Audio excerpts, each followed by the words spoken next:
Despite those record numbers, many Georgia voters are still expressing some concerns today. Secretary of State Brad Raffensperger addressed how his office is keeping up with the tremendous turnout. Here's 11 Alive's Joe Ripley.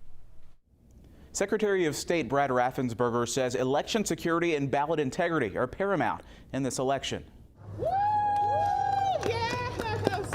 Already 2.8 million ballots cast in Georgia, more than 2/3 of the Peach State's tally back in 2016. In the last week of early voting, Raffensperger anticipates hundreds of thousands more to pour in. We expect even more higher turnout than we've seen so far.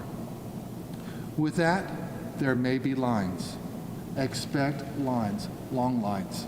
Raffensperger addressed concerns of ballot integrity, saying voters are asked to show ID and poll workers are taking necessary steps.